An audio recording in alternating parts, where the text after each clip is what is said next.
terminan de prepararse y yo termino también de hacer unas indicaciones. Pueden pasar para que ya comencemos. Quiero presentarles el tema. No me queda otra que decirlo al aire. Si me pueden poner la señal de Canal 5, por favor, en este televisor que tengo abajo de este prompter, porque si no me confundo, me parece que no estoy al aire. Muchas gracias. Si lo podemos hacer mejor un poquito antes de que entre, fabuloso, les agradeceré. Es un tema de suma importancia, es un tema de interés, el que vamos a debatir esta mañana. Y ya de inmediato lo presento, introduciéndolo con esta información.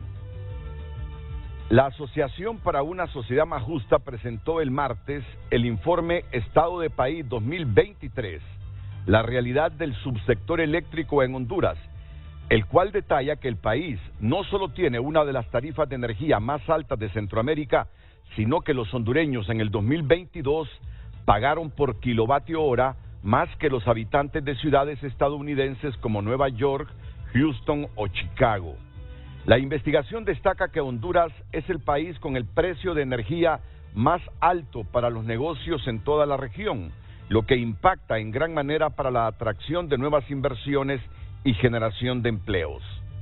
En cuanto a cobertura, en el 2022 el 13.7% de los hogares hondureños, es decir, más de 367,000 domicilios, no tenían acceso a energía, lo cual impacta a más de 1.500.000 habitantes, afectando en áreas como productividad, salud, educación, agua potable y servicios de comunicación. Según el informe, el subsector eléctrico tampoco ofrece un servicio de calidad y detalla que los apagones también aumentaron, registrándose en promedio unos 24 apagones diarios durante el 2022. Las pérdidas ese año superaron los 18,000 millones de lempiras, fondos suficientes para construir 1.125 centros de educación básica, destaca la investigación de la Asociación para una Sociedad Más Justa. Las pérdidas por más de 18,000 millones de lempiras en el 2022 ha dejado al país la crisis en la ANE y el subsector eléctrico, ha revelado este informe de ASJ. El gerente interino de la ANE atribuye los datos a información tendenciosa, aunque acepta que por la burocracia no se pudieron concretar las metas del año pasado y que la reducción de pérdidas bajará a partir de este año, de 2023. Los datos indican que hubo en el país un promedio de 24 apagones diarios solo el año pasado. Abundemos en detalles con esta historia que le preparó a TN5 Estelar la periodista Gabriela Lobo, y luego les presento a los panelistas de esta mañana. La crisis de la ANE y el subsector eléctrico siguen drenando las finanzas del Estado.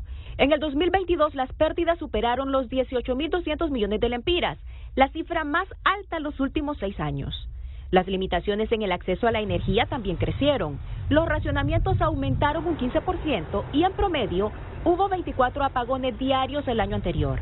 Ante el panorama, este representante de la sociedad civil cuestiona a las autoridades cómo suplirán la demanda. Una licitación y contratación de energía, eso no se hace en 6 meses ni se hace en 8 meses. Le estoy hablando de, en promedio la licitación dura 18 meses, año y medio, y la instalación de una planta para generar eso y implementar tecnología lleva más de 2 años. Entonces, sume usted, ahí son casi 4 años.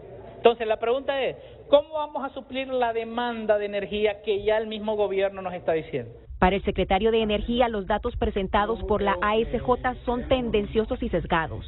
Consideró que no pueden achacar las pérdidas del 2022 a la actual administración, aunque reconoció que no se ha avanzado por la burocracia. Aseguró que reducirán las pérdidas en un 14% en 3 años. Nosotros nos hemos fijado la meta de entre 12 y 14% de reducción de pérdidas en 3 años.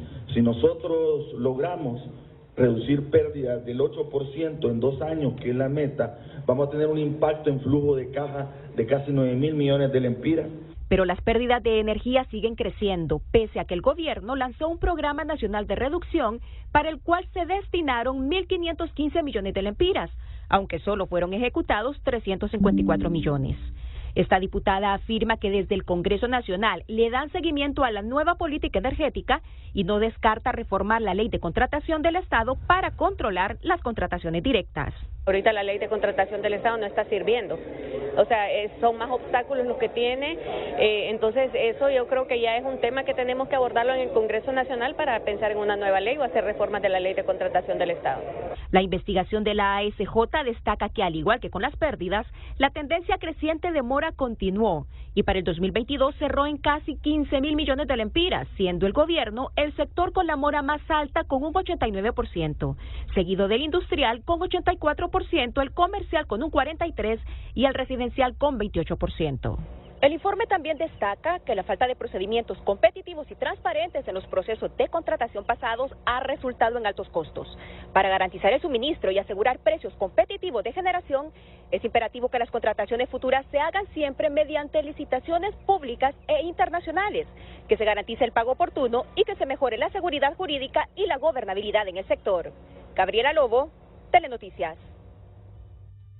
Y siempre sobre este tema, mire usted que Armando Urtecho, el director ejecutivo del COEP, advirtió que se avecina una crisis energética en la ciudad de San Pedro Sula, ya que autoridades de la Secretaría de Finanzas y de la Secretaría de Energía no suscribieron un convenio de exoneración para que una empresa generara 80 megavatios. Y por lo tanto va a haber racionamientos y paro de energía en la zona norte. Solo les interesa la política, lograr sus cosas particulares, pero lamentablemente la energía es para toda la población, entonces que le vayan diciendo de que no va a haber energía en San Pedro Sula. En la zona norte hay 80 megas menos derivado de todas las tonteras que están haciendo algunos funcionarios. Urtecho afirmó que la GNE, están escuchando esa carcajada, ¿verdad? Ya les diré, porque a mí me gusta darles todo el panorama y los detalles así específicos para que vivan con intensidad y comprendan mejor estos temas. Urtecho afirmó que la NE no tiene gerente porque al gobierno no le interesa rescatar la estatal eléctrica y tampoco darle soluciones a la población. Entonces, un dueño de la empresa privada. Bueno, la carcajada fue del gerente de la NE, para que Urtecho no me va a acusar que fui yo, ¿verdad? Mire que me cuido las espaldas. Bueno, ayer el secretario de Energía, que lo tengo aquí a mi derecha, y gerente interino de la NE, dijo que no habrá apagones o racionamientos por déficit de generación o suministro. Vamos a comprar energía en el mercado regional, hasta 180 megavatios más. Y han entrado en marzo 110 megavatios de 2 nuevas centrales eléctricas. ¿Vamos bien hasta aquí? No hay ninguna mala interpretación, porque ya van a escuchar otro BTR en el que un empresario dice que no ha entrado nada, que no es cierto esto. Lamentamos, dijo don Eric Tejada, la campaña sucia iniciada por fuerzas oscuras. Ahí pueden ver ustedes. Lamentamos la campaña sucia iniciada por fuerzas oscuras. Ya en respuesta a la investigación de ASJ, don Eric Tejada afirmó de que es información tendenciosa. Bueno, yo no estoy aquí resaltando esos términos. No le gusta ese. No, es que al final cuando yo espero que no, ¿verdad? Que el debate sea intenso, pero sin descalificaciones, porque cuando la gente comienza a descalificarse, ahí se pierde el espíritu de lo que uno intenta en estos debates, que es sacar todas las cosas, lo que piensa uno, lo que piensa el otro, para después consensuar. Pero cuando se descalifica hay uno u otro, al final salen peleados El público lo que vio es un show, pero el país no tuvo aportes para construir. Y a mí no me gusta ese tipo de debates así. Aunque sean populares, que se hagan virales. ¿Qué ganó el país? Más que un show de 2 horas, ganamos audiencia, pero lo bueno es ganar audiencia, pero dejarle aportes buenos a Honduras. Y eso es lo que pretendemos hoy con lo de ASJ y ustedes. Correcto, y disculpe que lo interrumpa, ¿sí? Le agradecemos siempre a Carlos que nos invitó, ¿verdad?, al foro para debatir sobre el informe. Yo creo que fue un debate de altura y en el cual se extrae la esencia, pues, y nos permitan a nosotros exponer también nuestra visión. Claro, y eso lo valoramos mucho. Sí, gracias. De eso se trata, de eso se trata. Entonces, esos términos que yo menciono solo es para decirles que cómo defiende cada quien sin descalificar al otro. Por ejemplo, él cree que es información tendenciosa la que divulgó ASJ y también que hay fuerzas oscuras que andan diciendo que nos vamos a quedar sin energía o racionamientos en algunas ciudades. Bueno, ahí está la gente. A mí lo que me gusta es construir buena opinión pública, que la opinión pública esté bien informada, sin sesgo alguno. Y eso es lo que intentaremos hoy. Vamos de inmediato con la pregunta derivada de esta temática y luego iniciamos el debate, luego de la pausa, ¿verdad? Así que Luz Madrid, Lucecita Madrid está preparada para trasladar la pregunta. Muy buenos días, licenciado Renato, a nuestros panelistas, televidentes, el tema del día en pantalla. Recuerde que su opinión es importante para nosotros. El tema del día: los hondureños pagamos el kilovatio hora más caro que los habitantes de Nueva York, Houston y Chicago. ¿Qué le dice a usted esta lectura que presenta ASJ? Recuerde opinar a través de @FrenteAFrenteHN y a través de nuestro número de WhatsApp 9773-6065. Buscar una preguntita que provoca el interés del público también. Es que aquí hay que estar en todo, sí. Y esa pregunta no es inventada, ustedes lo dijeron en el informe. Totalmente. O sea que nosotros tomamos responsabilidad ahí. Así es esto. Honduras podría registrar prolongados racionamientos, ya que las altas temperaturas están disminuyendo la generación de las represas y aumentando el consumo, provocando que la energía sea insuficiente para cubrir la demanda. Efectivamente, para los meses de abril y los principios de mayo, las gráficas indican que puede existir una diferencia entre la demanda y la oferta, que puede provocar que haya necesidad de hacer desconexiones. La demanda máxima está llegando a 1.700 megavatios y puede llegar a los 1.800 en las próximas semanas, haciendo que algunos sectores se queden sin energía por varias horas. Las autoridades de la CRE reconocen que la responsabilidad de la actual crisis energética recae en los funcionarios del gobierno anterior y del actual, por no haber licitado los 450 megas pendientes desde el 2019, y lo que puede llevar a la ENE a hacer compras de emergencia a altos precios. Bueno, las consecuencias de este verano no son decisiones que se hayan tomado a corto plazo. Estas ya tienen que haberse tomado desde hace 3 años. Si usted pregunta por responsables, yo responsabilizaría a las administraciones del ENE de los últimos 3 años. El Congreso Nacional sí puede autorizar una compra directa para poder salir de la crisis. Toda compra directa sale costosa. Y esas son las consecuencias de no haber tomado la decisión desde hace 3 años. DEA detalló que la Comisión Reguladora aprobó 2 mecanismos para que la ENE mitigue el impacto. Por un lado, que los altos consumidores se puedan desconectar voluntariamente en las horas pico y facilitar el trámite para la compra en el mercado regional. Sin embargo, es preocupante porque la etapa crítica del verano ya inició, advierten en la Asociación de Productores de Energía. Nos preocupa porque realmente el verano ya lo tenemos encima, los déficits de generación se van a sentir mucho más y la verdad es que el proceso y lo que el país va a sentir puede ser hasta incluso desconexiones de energía. Pues entonces lo que nosotros vemos es que aunque exista la medida, no sabemos qué tan ágil va a ser. Para el sector empresarial, la situación de la ENE es grave, porque los últimos 5 gobiernos no han hecho nada por rescatarla, poniendo en precario el desarrollo económico del país. No hay nuevos procesos de adquisición de energía y eso es preocupante porque el desarrollo del país se mide en la cantidad de energía que pueda proporcionarle a las empresas de una manera estable y a un precio competitivo. Aunque la Ley General de la Industria Eléctrica no permite la compra directa, el gobierno puede apelar a la Constitución para hacerlo de emergencia, que podría costar hasta 30 centavos de dólar el kilovatio, lo que según analistas sería seguir con los vicios del pasado. Sara Carranza, Telenoticias. Con tarifas especiales en paquetes turísticos, desde ya San Pedro Sula se prepara para captar en Semana Santa turistas nacionales y extranjeros. Pero vamos a tener esta nota de Zulma Toma, pero sobre racionamientos de energía que dicen en el norte. Habrá tiempo. Luz lee de nuevo la pregunta y luego la pausa para entrar ya al debate. Aquí presentes don Kevin Rodríguez, en el extremo izquierdo del set, experto en temas de energía, don Carlos Hernández, director de la Asociación para una Sociedad Más Justa, el secretario de Energía y gerente de la ANE, don Eric Tejada, don Cristian Sanabria, gerente de coordinación técnica de la ANE, y don Johnny Anderson Ponce, gerente financiero de la Estatal Eléctrica. 5 panelistas esta mañana en Frente a Frente. La pregunta, Luz. El tema del día.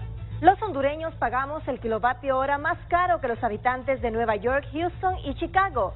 ¿Qué le dice a usted esta lectura que presenta ASJ? Comparta su opinión.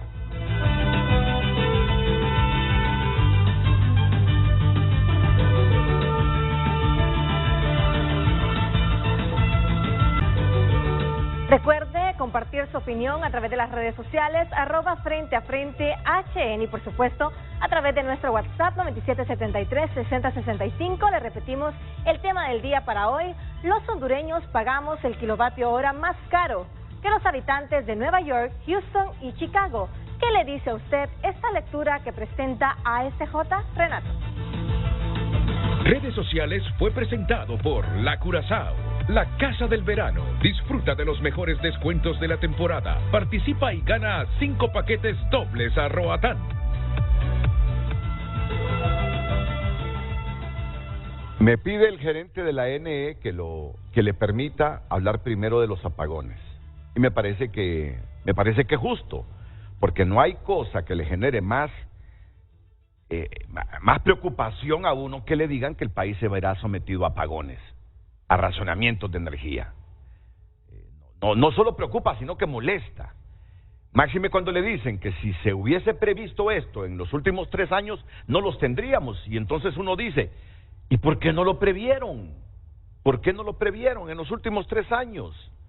Entonces, mejor que él tenga más insumos todavía escuchando y viendo esta nota de Zulma Thomas y después aclara el asunto de los apagones que nos vienen advirtiendo algunos liderazgos de la empresa privada. Vamos a ir con esta nota de la periodista Zulma Thomas. Los apagones que podrían agudizarse en los próximos días ya generan preocupación, sobre todo en San Pedro Sula y alrededores, debido a un déficit de 80 megavatios por algunos días, ante los retrasos que surgieron en el trámite de la exoneración del impuesto para que la planta que los genera adquiera el combustible que se requiere. Y lo que pasó fue que la burocracia tan extensa del gobierno tardó 8 meses en emitir esa exoneración, que supuestamente debería estar saliendo hoy. Pero desafortunadamente el combustible no se compra si no es con 45 días de anticipación, porque viene en barco del exterior. Entonces desafortunadamente la planta se quedó sin combustible y va a pasar un tiempo temporalmente sin combustible hasta que venga el próximo barco para poder comprar combustible y volver a retomar.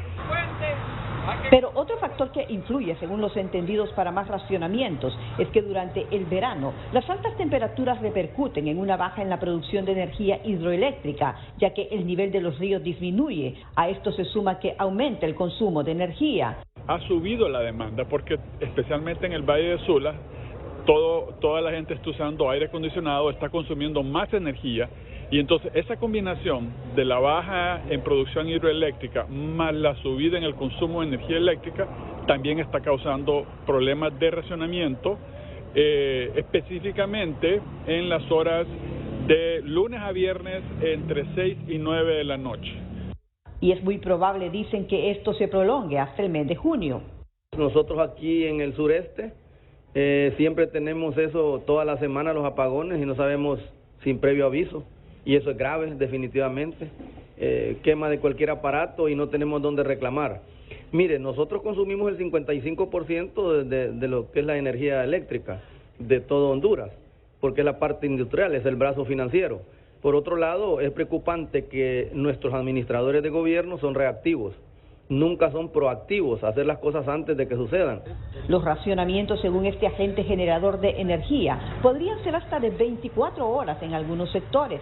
Además, se proyecta que en este año la demanda de energía en el país superará los 1.850 megavatios. Pero este año el verano va a ser mucho más arrecio y eso definitivamente va a provocar de que la generación hidroeléctrica, sobre todo de renovables, que es la que más aporta energía, baje. No podemos depender de la energía regional porque los derechos de transmisión apenas nos permiten importar 30 megas, 40 megas y con eso no vamos a suplir ninguna necesidad de demanda que tengamos en el país. Ante esta situación demandan un plan integral público y privado que garantice inversiones a nivel energético y precios competitivos. Entonces, ¿estarán o no sin energía por muchos días en este verano los sanpedranos? Gracias, licenciado. Buenos días a Carlos, ¿verdad, Kevin? Edgar también. Gracias por la oportunidad siempre de debatir tanto al licenciado como a SJ, ¿no? Con el tema de los supuestos apagones, es falso, ¿verdad? Vamos a explicar la situación como es, ¿no? O sea, la demanda máxima pico proyectada para este año, así máxima con altas temperaturas, ronda los 1.830 megas. Nosotros tenemos en capacidad firme, potencia firme, o sea que se puede inyectar en los momentos más críticos 1.650, 1.651 megas, ¿no? Eso da un déficit que viene heredado tras 12 años, que viene heredado tras lo que el diario El País de España llamó la primavera de las renovables, que fue la hemorragia legislativa de enero del 2014, donde se aprobaron más de 700 megas de energía renovable que es variable y que no es potencia firme, ¿no? Entonces, si usted resta 1.830 menos 1.650, son 180 megas, ¿no? El déficit. El déficit. Nosotros ya previmos esta situación desde el año pasado y hemos tomado algunas medidas, ¿no? Por ejemplo, entraron 110 megas, entró Arenales, entró Yaguala también, va a entrar otra central. Vamos a reactivar Ceiba Térmica y son otros 10 megas. En el mercado de oportunidad hemos habilitado 2 o 3 centrales más que van a proporcionar otros megas. Hemos coordinado con la CRE el tema de la demanda ininterrumpida, ahí podemos bajar 30 megas y suplir el déficit, ¿no? El problema en sí del corazón del sistema interconectado nacional no es el déficit de generación, es la no inversión en muchísimo tiempo, en años, en la red de transmisión y en la red de distribución, ¿no? Entonces, por ejemplo, la sobrecarga de transformadores, la sobrecarga de subestaciones es un problema gravísimo porque ahí se obliga a veces a hacer desconexión, ¿no? Pero es por la configuración del sistema interconectado nacional y por la poca inversión en 12 años en transformadores y en remozar líneas de transmisión y la red de distribución que estaba encargada por el contrato de H en los últimos 7 años a ellos, ¿no? Lamentablemente no hicieron las inversiones, pero el déficit de generación no tiene nada que ver, ¿no? Estamos comprando, por ejemplo, 120 megas al mercado regional, energía más barata y que vamos a incrementar hasta 180 o más, ¿verdad? La meta de nosotros es, actualmente cuando nosotros recibimos la administración, se estaba importando solo 2% de la energía que se inyectaba al sistema interconectado al mercado regional, ¿no? Nosotros queremos llevarlo al 15%, ¿no? Porque es energía más barata y eso suple el déficit de potencia firme, ¿no? Pero este año está cubierto. Los problemas que tenemos con fallas tienen que ver con el estado longevo y dañado de la red de transmisión y de la red de distribución. O sea que lo que vamos a tener en este verano son los problemas comunes que hemos tenido con la energía. Es correcto, así es, los problemas comunes que hemos tenido, que hemos heredado y que lamentablemente no se ha hecho inversión, y nosotros traemos desde el año pasado una fuerte inversión agresiva en la red de transmisión y este año vamos a hacer inversión en la red de distribución que va a asumir LENE para compensar todo lo que no se ha hecho, ¿no? Eso que se advierte para San Pedro Sula entonces no es tan cierto. No es por el déficit de generación, o sea, achacarlo a que no se ha hecho la licitación, eso es falso, ¿no? Tampoco voy a ir a engañar al pueblo hondureño. Hay problemas heredados que tienen que ver con la sobrecarga de transformadores y sobrecarga de subestaciones en ciertas zonas neurálgicas del país, sobre todo cuando la demanda incrementa, ¿no? Vamos a ver, porque esto es básico, porque sabemos que viene un fuerte verano, que abril va a ser pesado. Se va a notar realmente en el verano más apagones que los normales que suceden diariamente en Honduras. Ya me dijeron que no, pero yo tengo que repreguntar. Sí. O definitivamente no va a haber ninguna diferencia. No va a haber ninguna diferencia, bueno. No hay apagones. De hecho, el concepto de apagones, ese también es uno de los cuestionamientos al informe de ASJ, está mal utilizado, ¿no? Las interrupciones que cuenta ahí, que son como 8,000 y algo, esa interrupción puede ser desde 2 segundos hasta largas horas, ¿no? Entonces, si usted cuenta todas las interrupciones de segundos, que son normales en los sistemas interconectados, las interrupciones le salen elevadas, pues, pero no ha sucedido, o sea, apagón es un gran colapso. O sea, el concepto técnico de apagón es que es un gran colapso de la red o de bloques de redes neuronales que se desconectan, ¿no? Y eso no ha sucedido. Más que los temas normales de, por ejemplo, ayer que yo lo mencionaba en el tweet, que se cayó un pino en el circuito en la línea 441 y deja varios sistemas desconectados, y en la noche lloviendo es difícil que nuestras cuadrillas ubiquen la falla, ¿no? Y este problema burocrático que escuché a Salomón Ordóñez dijo y advirtió que se quedará una planta sin energía. Ayer se resolvió ese problema. Ayer se resolvió el problema. Sí, y hay que decir que el estancamiento no fue en la Secretaría de Energía, ni fue en LENE. Ya se resolvió el impasse. Yo inclusive hablé con el ingeniero Moscoso, que es de los importadores, para facilitarle el combustible a esta planta del COSA, ¿no? Y con el centro de despacho también hemos prevenido en caso de que esté un par de días no disponible, pero ya el combustible lo van a tener, son los importadores, y van a poder inyectar normalmente, ¿no? Pero ahí hablaba Salomón Ordóñez que este es un trámite de 42 días. 45 o 45 días. Eso... No, pero a mí me dijeron los importadores que el 22 de abril ya podrían... 22 de marzo, perdón, ya podrían empezar con algunos sobrantes que tienen a venderles a ellos. Eso, o sea que de aquí al 22 de marzo hay búnker, sí, para que esta planta no se pare. El trámite era una exoneración de ASPB, que requiere su propio proceso, y se resolvió ayer. Sí, él es Johnny Anderson Ponce, ese es el gerente financiero de la ANE. Y una expresión que escuchamos en uno de los BTR, que al unísono ustedes dijeron, no es cierto eso, que usted preguntó a don Cristian Sanabria, ¿es cierto eso? Recuérdeme, ¿qué momento fue? La pregunta. La que están haciéndole al pueblo. Habla de que los precios en Estados Unidos, en New York, etcétera, pues de electricidad son más baratos que... no fue por la pregunta, fue que... No, fue el tema del mercado regional, o sea... ¿Sí? Que Rodríguez, y me extraña porque Rodríguez sabe, ¿no? O sea, Rodríguez dice dos cosas terribles, ¿no? Dice que apagones en 24 horas, eso no va a suceder, como en el 94, eso no va a suceder, eso tiene una probabilidad que suceda mínima, casi remota. Y el tema de las compras de mercado regional, dice que por derecho de transmisión solo se pueden importar 30 megas y ya estamos comprando 120 y vamos a incrementar, estamos trabajando de la mano con la CRE para que la normativa nos permita importar más, pues ese no es ningún problema. Ok, pero por lo menos Cristian Sanabria, gerente de coordinación técnica de la ANE, me ha dado luz de lo que ha estado pensando en estos primeros 33 minutos de programa.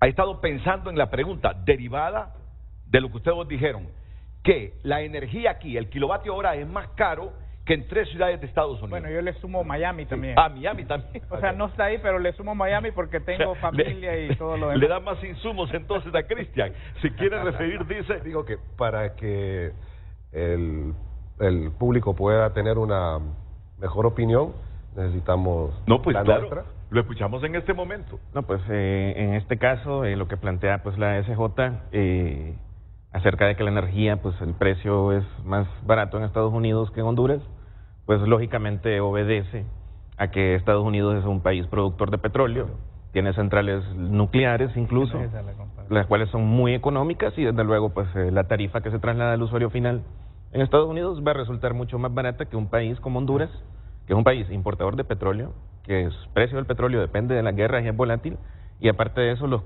costos de internalización de lo que son las materias primas y de lo que son todo el andamiaje para echar a andar pues las plantas en nuestro país, pues es obviamente más caro y estos costos se trasladan en las tarifas. Desde luego que la tarifa en Honduras es más cara que en Estados Unidos. Sí. Eso ni siquiera se debería de preguntar. Otro punto para agregar es que la tarifa también, o sea, la tarifa está configurada por 3 elementos esenciales, ¿no? Distribución, transmisión y generación, ¿no? Entonces, los costos de generación, ya los vamos a ver en una gráfica que le di a Carlitos, justamente son los más elevados de Centroamérica y comparados con el promedio de IRENA también son de los más caros del mundo, ¿no? Además, toda la ineficiencia del sistema interconectado que tiene que ver con el transporte de energía, la red de transmisión que no se ha invertido en 12 años y la poca inversión en distribución, eso se refleja en tarifa. O sea, la ineficiencia del sistema interconectado por la falta de inversión, eso se traslada a la tarifa y por eso evidentemente son más caras en nuestros países. Bueno, yo sentí el golpe de Cristian Sanabria cuando dijo, eso ni se debería preguntar, dice. Sí. Sentí el golpe aquí, pero en todo caso yo le respondo, yo lo pregunto porque estos hombres lo dijeron en el informe de la SJ. Entonces, ¿qué se defiendan ellos? No, primero, gracias Renato. Primero yo quiero decir, aquí en su programa y ASJ no es la primera vez que viene a hablar de esto. Así y cuestionamos fuertemente el gobierno anterior, y no solamente un cuestionamiento público, sino también hacer acciones legales en contra de algunos funcionarios. Solo para aclarar y ponerlo en contexto. 2, este informe obedece a una planificación, qué bueno que lo anunciamos ya hace varios meses atrás, que íbamos a hacer el informe de la Empresa Nacional de Energía Eléctrica en esta fecha, eso para que no se vaya a creer que es que obedecemos a una línea y todas esas cosas que suceden. Y 2, yo quiero valorar muchísimo el hecho de que esté Erika acá y el personal de la ENE. Yo creo que eso es muy positivo, porque al final nosotros lo decimos, este es un problema de país, es un problema histórico que lamentablemente no se ha abordado de manera integral, de manera consistente, y yo quisiera, como hondureño, que esas expresiones que decía Erika ahora y decían los funcionarios, porque las he escuchado antes. O sea, yo creo que una de las ventajas que tenemos desde nuestro espacio es que tenemos ya más de 20 años de estar en eso, y entonces hemos escuchado a lo largo de los distintos gobiernos funcionarios diciendo cosas, pero aquí al final, y entendemos, y ustedes lo decían, la burocracia estatal es compleja, y por eso se deben de buscar acciones. Nosotros valoramos que este gobierno empezó con un discurso muy positivo orientado a reducir las pérdidas. ¿Y por qué nosotros hacemos la comparación, ministro? Porque usted decía un poco tendencioso el hecho de que hacemos la comparación, porque bueno, cuando uno compara lo que pasa en países similares a Honduras, vecinos, y la inversión que se está haciendo y las inyecciones que se hace desde la administración central a la empresa, uno se da cuenta que al final esa mala planificación, la corrupción, la indiferencia, la manipulación, y pongámosle todos los calificativos, nos está robando al pueblo hondureño mejor educación, seguridad, más hospitales, más médicos, porque al final eso es. Yo creo que ahí no hay discusión, y cuando los escucho a ustedes, ustedes son conscientes de esto. Entonces lo que quiero decir es, se comienza, se intenta, y bueno, este es el segundo informe que hacemos. Entonces lo que tenemos hoy es que las pérdidas y la mora aumentaron, o sea, un año después. Tenemos que el tema de la exclusión del servicio no fue significativo, se mantiene, que las tarifas que se pagan se incrementaron, que el número de apagones, llámele, vamos a revisar eso, las interrupciones. Interrupciones, mire, yo vivo aquí en una ciudad, un pueblito pequeño, y aquí le puedo decir que es Valle de Ángeles, y por la mala planificación y todo lo demás, ahí no son de un minuto ni de un segundo, ahí son de horas y son semanales. O sea, esa es la realidad que tenemos en toda esa zona. Pero son fallas en la red de distribución. Bueno, la gente, el usuario, esa es la opinión técnica, el usuario, el microempresario, el que tiene, no ve esos detalles. Ve que piensa en Eric Tejada. Claro, piensa que se quedó sin sistema, ¿verdad? Pero así es que eso es lo que nosotros estamos... Pero fíjese que es bueno aclararlo, porque a veces cuando se presenta un informe que, bueno, yo sé que tiene pues la intención de ilustrar, pero cuando se presenta de la forma en que se presenta, pues yo creo que pues en la búsqueda de una sociedad más justa, pues deberíamos de hacerlo sin sesgo, ¿no? En aras de buscar la justicia, pero cuando uno dice 8.000 interrupciones, son 24 apagones diarios, falso. Bueno, esa es la información. información. En Honduras no hay 24 apagones diarios. Y ustedes lo pueden dar. El pueblo hondureño merece que se le aclare esta situación, porque si no se va a quedar con eso. Para poder resolver un poco, bueno, primero agradecerle, Renato, por la invitación, un honor siempre estar con los funcionarios de gobierno, con usted, don Carlos, que la pregunta podría ser incluso que la responda el pueblo hondureño. O sea, ¿usted le hace diferencia si cuando se queda sin luz en su casa es por transmisión, es por distribución, es por déficit, es porque en la región hubo un problema, es porque se cayó un árbol? Finalmente, cuando usted está sin luz en su casa, es un sufrir, es una penuria en su negocio. Usted va a perder, como decía don Carlos, pone un mercadito de lácteos, un mercadito de carnes, usted va a perder su producto, va a perder venta, va a perder clientela, porque a nadie le interesa realmente cuál es la razón por la cual va a su negocio y usted no tiene manera de poderle proveer. Tampoco va a tener para pagar planilla, para pagar financiamiento, para pagar muchas cosas. Y aquí viene la primera reflexión, Renato, y es que yo sé que no van a compartir aquí los funcionarios de gobierno, pero siempre se tiene que hacer esta pregunta el pueblo hondureño. Cuando usted quiere ver el partido del Olimpia en Champions y en ESPN no lo tiene su empresa de cable, usted puede cambiar, hay muchas opciones. Cuando usted le falla el internet demasiadas veces, usted puede escoger cuantas empresas quiera. Teléfono móvil, no sé cuántos andan un Dutel o cuántos utilizan un Dutel en su casa, pero tiene opciones para elegir. Cuando usted se queda sin luz en su casa, ¿qué opciones tiene? Usted está sometido únicamente al ENE, y una de las propuestas que se hace para resolver esto, Renato, es que tengamos derecho a elegir. Realmente es un derecho poder elegir diferentes proveedores, así como sucede en Guatemala, en Nicaragua, porque no me dejarán mentir que en Nicaragua también hay varias empresas distribuidoras, en Panamá y en muchos países. Hay otros modelos. O sea, el tema aquí no es de modelo. Ese creo que es uno de los errores estructurales del informe, a mi juicio, Carlos, con todo respeto se lo digo. El informe achaca, la conclusión global es que el retorno o frenar el proceso de privatización del ENE es un error, ¿no?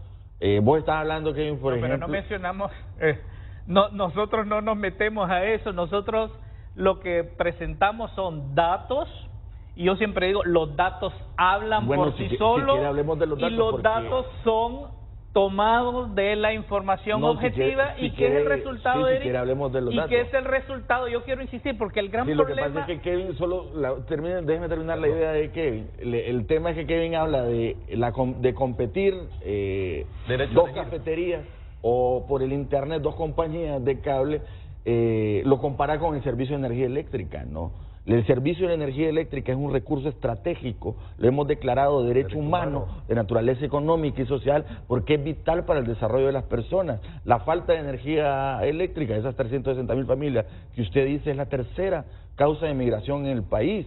Si nosotros nos sometemos a los impulsos salvajes del mercado, nunca le va a llegar la energía eléctrica a esas personas, porque son pobres y no consumen mucho. Entonces, déjeme disculpe, ministro. Sí, pero también hay otros modelos. México, por ejemplo, está regresando al modelo de traer el centro de despacho y de una empresa fuerte. Costa Rica tiene el ICE, que es una empresa pública fuerte, y hasta telecomunicaciones lo llevaron al ICE. Entonces, hay varios países, son dos modelos diferentes. Hay modelo exitoso con el liberalizado y hay modelo exitoso con una empresa pública fuerte, que es normal en otros países, no tiene que ver con la gestión, con la eficiencia de la gestión. Nada más. Yo tengo dos preguntas. La primera, cuando el ENE contrata, digamos, para transmisión o para hacer obras de cualquier tipo, ¿esas empresas a las que el ENE contrata son privadas o son estatales? Primera pregunta. Y segunda, Si nosotros nos comparamos con Guatemala, Guatemala tiene 25 años sin apagones con un modelo de mercado. Nosotros hemos tenido el ENE, un modelo vertical con apagones que lo sufre aquí don Carlos constantemente y la población de Valle de Ángeles. Entonces la consulta es,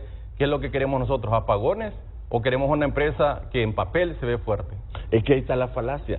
Vos estás achacando los apagones al modelo. No es el modelo. Costa Rica tiene 30 años también sin apagones y tiene 99% de cobertura eléctrica y tiene una matriz renovable del 99%. Y es un modelo donde el ICE es una empresa pública verticalmente integrada como lo que nosotros estamos haciendo. Entonces no tiene que ver con el modelo, tiene que ver con la gestión y que aquí hubo un plan perverso de ciertos sectores para privatizarle ENE, partirle en pedazos y privatizarla, ¿no? ¿Por qué? Porque los activos del ENE son de 3.600 millones de dólares que corresponden y le pertenecen al pueblo hondureño. Nuestras centrales, Río Lindo, Cañaveral, Francisco Morazán, El Cajón, son activos del pueblo hondureño. Y hubo un plan para menguar las capacidades técnicas del ENE y quedarse con esos activos. Nosotros estamos rescatando el ENE y reivindicando el carácter público de ella, diciendo el ENE le pertenece a la gente y vamos a mejorar. Ustedes saben que eso no se puede hacer en 10 meses, o sea, una línea de transmisión tarda 2 años en construir, una represa tarda 5 años, un transformador 1 año y medio. Perdón que interrumpa, solo por referencia. Primero, yo comparto cuando dice que la ENE es una empresa pública, la ENE es una empresa del pueblo, es una empresa de todos cuando nos toca, y nos ha tocado por años pagar las facturas de las ineficiencias de los políticos, pero a la hora de buscar responsables, como decía don Carlos, no es de nadie realmente. Por eso el dicho es de todos, es de nadie, y nosotros a través de nuestros impuestos es que rescatamos a la estatal. Cuando se dice el gobierno va a transferirle 10.000 millones de lempiras al ENE, eso es de nuestro dinero, lo que nosotros estamos trabajando día a día. 2, Costa Rica, les invito nada más a que vean el camino que está llevando, porque están en proceso de una ley de armonización que es muy similar a la nuestra, en la que van a liberalizar su mercado. Ese es el camino que está llevando Costa Rica. Y por último, usted mencionaba algo importante. Hay mucha resistencia a eso. Por último, usted mencionaba en el foro de ASJ que uno de los problemas que tiene la ENE y muchas empresas estatales es la ley de contratación del Estado. A eso es lo que yo atribuyo realmente la dificultad que tal vez ustedes tienen como funcionarios, no porque la ley es mala, sino porque si ustedes necesitan cambiar un motor hoy, lo pueden hacer hoy, no lo pueden hacer, tienen que pasar un proceso bastante lento. Por eso en el mundo se implementa un modelo que puedan competir las empresas, pero y ahí voy a entrar en un detalle con una de las notas que usted presentó, Renato, de la diputada Ligia Ramos, porque en el foro ella dijo que estaba de acuerdo en que no deben de haber contrataciones directas, y hay que mencionarlo y hay que decirlo de manera firme y contundente. Cuando se reformó la ley, a la ENE se le dio la potestad de hacer contrataciones directas. Sin licitación es corrupción. No se puede permitir que en este país sigan más contratos directos, más contratos de emergencia, y a mí lo que realmente me decepciona es que en el evento la diputada decía que ella tampoco está de acuerdo, pero en esta nota decía el problema es la ley de contratación del Estado y hay que cambiarla. Entonces no estoy claro cuál es la postura, si vamos a reformar y quitar en esa nueva ley que la ENE no pueda hacer contrataciones directas, o si vamos entonces a reformar la ley de contratación del Estado, porque aquí el tema no es ustedes como autoridades en este momento, porque los respetamos y realmente, y lo voy a decir de manera muy franca, usted y yo tenemos visiones diferentes, pero sé que es una persona comprometida y todos ustedes. El problema es que si se le deja al ENE contrataciones directas, ¿qué pasa si el próximo gobierno viene lo peor del mundo, gente muy pícara? ¿Cómo vamos a hacer nosotros como pueblo hondureño para defendernos de contrataciones directas que finalmente nosotros vamos a tener que pagar? Entonces, cierro con esta idea. Yo atribuiría, y creo que llegamos a ese acuerdo, que uno de los problemas que tiene ENE, no solamente la ENE, sino Hondutel, es que la ley de contratación del Estado no compagina con empresas, porque al final son empresas. El modelo de EISA en San Pedro Sula a mí me parece muy interesante, porque es una empresa estatal, pero EISA, al ser una empresa, va a hacer sus contrataciones, y estoy seguro que está haciendo sus procesos como una empresa común y corriente. Yo estoy de acuerdo con el tema de la ley de contratación del Estado. La verdad es que sí, para una empresa representa bastantes problemas para comprar, es difícil, hay que reconocerlo. Estamos proponiendo, lo venimos hablando desde el año pasado, una reforma a la ley de contratación del Estado o una nueva ley que le permita mayor agilidad para hacer las compras a las empresas como Hondutel y como la ENE. Ahora, el tema de la compra directa y la compra de emergencia y licitación se ha estigmatizado porque ha habido gente que ha hecho actos de corrupción todo el tiempo con la compra directa, ¿no? Ahora, si se hace con transparencia, con veeduría, ante una emergencia, Ahora, le voy a decir que nosotros todos los procesos lo estamos haciendo por licitación. Mire, pero ahí ahora, ya nos estamos adelantando. Es que las compras directas no hay otra manera en Honduras. Yo le puedo hablar porque le he dado seguimiento no de un año, 18 años a las compras directas. Yo le puedo decir en Honduras todos los grandes escándalos de corrupción.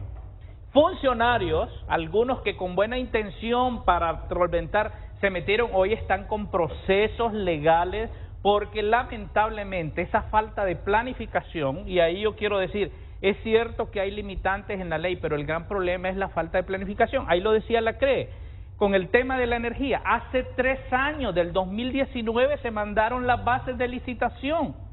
¿Qué pasó? ¿Por qué no se dio? Bueno, ahí hay varias razones por las cuales. ¿Qué pasó con la hemorragia que usted mencionaba del 2014? ¿Qué sucedió ahí? Porque al final han habido intereses que se han prestado en eso. Entonces lo que queremos decir, y ahí es donde para terminar la idea que tenía originalmente era, mire, hay 94 contratos nosotros, el pueblo hondureño vio de manera positiva cuando iniciaron y todo. Lo que estamos diciendo es 14 meses después, y ojalá, yo quiero creer que esa estrategia de ustedes va a dar resultado en 2 años, pero 14 o un año o 12 años, 12 meses después, perdón, los resultados que tenemos hoy, Renato, no muestran ni siquiera que se ha estabilizado, no muestran de que se detuvo ese drenaje de recursos. Lo que están mostrando es que el problema persiste. Entonces, ¿qué es lo que provocamos con esto? ¿Qué es lo que queremos nosotros con esto? Los datos, comparemos los datos. Ya lo vamos a ¿Qué es lo comparar. que queremos nosotros con este informe? Lo que queremos es, porque este es un tema, miren, este no es un tema, porque y yo aquí siempre digo, el funcionario público obviamente tiene que defender su gobierno, pero este es un tema del país, o sea, el país está sufriendo. Miren, ese gran presupuesto que le inyectó a usted, ¿de dónde es ese dinero? Es de nosotros, de los impuestos que nosotros estamos aportando a la empresa. Claro, Carlos, ¿cómo va a mejorar si no va a hacer inversión? Claro, y ese es el cuento. Entonces usted dice, no, estoy de acuerdo, pero lo que quiero decir es que utiliza un chantaje emocional. Utiliza un chantaje emocional porque cuento dice que hemos tenido. No, es que lo que han invertido no se construyen hospitales ni centros educativos. Porque yo necesito sensibilizar a la gente. Y la gente se sensibiliza cuando lo ve a través de lo que le está golpeando directamente. No invertamos en el sistema interconectado nacional, no hagamos nada y desviemos todo el presupuesto de educación. Tenemos dos vías, y tal vez solo para darle idea, si me permite la idea. No hagamos carreteras, entonces. Dos vías que está. Por un lado, le estamos pagando a EH, ¿verdad? Y ahí, solo aclarar, lo denunciamos públicamente con datos y todo.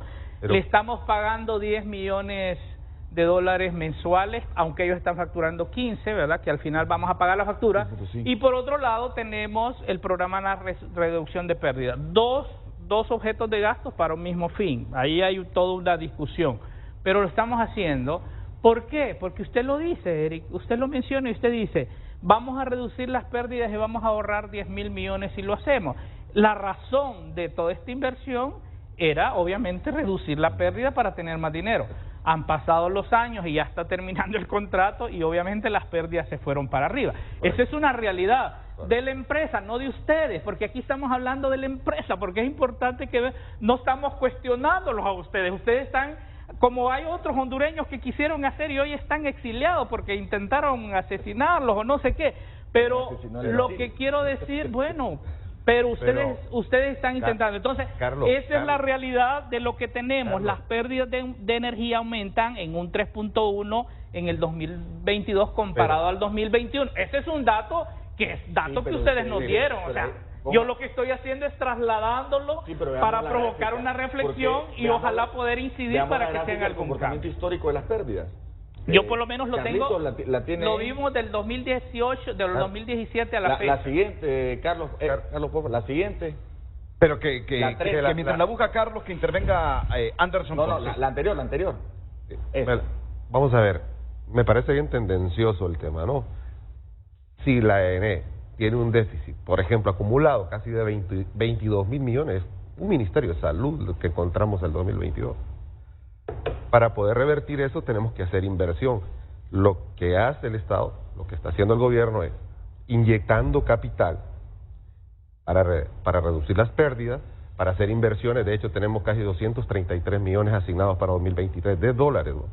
Con 21 proyectos. Y ya lo van a ver publicados todos ahí. Y hace poco también ya una contratación para mejorar la parte de transmisión. Hicimos una conferencia de prensa al respecto. Todo ese proceso, calculo que si nosotros no hacemos nada ahorita, podríamos llegar a unos 127 mil millones de euros en los próximos 5 años si no hacemos nada. O sea, la deuda que encontramos en 70 mil millones, en 2-3 años se hubiera disparado. A 123. Pero no cuestionamos la inversión que están haciendo, ojo, ¿verdad? Pero mira las pérdidas, ahí está la gráfica de las pérdidas, Carlos, pero el punto es que tenemos que hacer algo. Y va a haber un punto de inflexión en este proceso. Pero tiene que hacerse inversión. Usted dice no, y nosotros no cuestionamos la inversión. Qué bien que se haga inversión. Sí, pero hoy estamos viviendo por no haber hecho inversiones en el pasado. Usted dice en el informe que las pérdidas del 2022 son las más altas en los últimos 6 años. Si ve la gráfica, en el 2020 fueron de 36%. De hecho, el dato del 2021, ahí está, el dato del 2021 se cuestiona porque va para abajo. Y no hay ninguna razón porque no hubo inversión. Ni Manitoba, ni la gente de los aciertos técnicos del ENE pueden explicar ese descenso. 2, el programa de pérdidas se lanzó el 5 de julio, hay una etapa de planificación, de montaje, de logística, y empezó operativamente este noviembre. Por contrato, EEH, que en el 2022 tuvo que reducir pérdidas. Nosotros estamos tomando medidas porque el contrato fue un fracaso. Un contrato lesivo para el interés público que se firmó bajo condiciones oscuras y nosotros ya lo denunciamos en el Ministerio Público. Antes que usted lo hice yo. ¿Sabes? Porque hay cosas raras ahí y es un contrato que fue lesivo. Lo que hicimos y que lo dijo la SAP, que es el árbitro del contrato, lo que dijo la SAP fue... lo que hizo la segunda intervención de la administración nuestra fue frenar las pérdidas que venían como un furgón desbocado. Nosotros las frenamos y la estamos llevando al valle. Y esperamos este año reducir 4 puntos. Pero usted sabe, ustedes entienden, Edgar, ustedes entienden del subsector, las pérdidas no se reducen en 3 meses. Kevin, usted también sabe, vos también sabés, que eso no se reduce en 3, 4, 5 meses. Es un proceso y un proceso a mediano plazo. Y la inversión en pérdidas es rentable. Porque usted lo que va reduciendo, eso se ve reflejado en flujo de caja. Tal vez solo le interrumpo para decir, mire, yo creo que para no desviarnos, porque no estamos cuestionándolos a ustedes como funcionarios, están haciendo un esfuerzo para tratar de revertir esto. Lo que estamos diciendo aquí es, y es parte de nuestro rol como ciudadanos y como usuarios también del sistema, lo que estamos diciendo aquí es que lamentablemente en el pasado no se hicieron las acciones correctas y quisiéramos provocar con esto que estamos haciendo es que en el presente esta administración y ustedes puedan hacer las acciones correctas para revertir esto. Yo no sé si la SAP le dijo que la acción de la SAP fue porque casi se les dijo, miren, se va a poner un recurso y casi se les amenazó, porque tuvieron que haber hecho la acción de intervención del contrato de EEH mucho antes y al final no lo hicieron. No lo hicieron, y ¿saben qué? Lo hicieron hasta que estaba ya casi en una acción legal y entonces se vieron obligados a hacerlo. Pero bueno, ese es otro asunto. Entonces lo que queremos decir aquí es que, vamos a ver, en el 2022 tuvimos más pérdidas que en el 2021. Las razones, eso les corresponde a ustedes y en el informe técnico hay todo un análisis, porque yo aquí solamente estoy dando la cifra. El tema de la mora, que es lo que estamos diciendo. Si una de las cosas que tiene que hacer EEH es reducir las moras, y estamos diciendo que al final el 30% de todos los usuarios estamos en mora, están en mora, y que el sector oficial, que en este caso el gobierno, el 89% de las instituciones están en mora. Sí, pero pero mire, si ustedes, estos son los datos, yo no me los inventé. Ese es el dato que hay que resaltar, Renato, ¿qué porcentaje de esta mora corresponde al gobierno? El 80%. No, ese dato está malo. Bueno, pero ojo, pero no, Renato, pero yo quiero, no me cuestionen los datos, diga, porque estos son los datos de ustedes, estos son los datos que nos está dando el ente. Ahí tengo los datos de la mora. Estos son los datos de Manitoba, que es el ente que está supervisando. No, la pregunta dice que tiene tiene otros datos él. Pero el no, Estado ustedes paga. que son los mismos Está en datos, lo deuda que el pasa es que lo Estado. utilizan mal. Está en deuda el Estado con la Don ENE, Renato, hoy sí. por hoy. No, claro que sí. Mire, le voy a explicar cómo está el tema de la mora. Porque la lo que mora no puedo permitir es que me cuestionen los Claro, datos porque porque somos, mire, usted en no se ASJ extrae de hacemos ellos. una inversión muy fuerte y procuramos ser No, pero lo más lo objetivos podemos posible en nuestros cotejar, datos. Carlos, ¿Dónde está la diferencia? Por favor, producción, los datos que vienen Sí, la con gráfica Carlos de la mora Hernández. que traemos nosotros, porfa. Mire, la mora está, según nuestros datos, en 15.500 millones de lempiras. Ahí está el total abajo.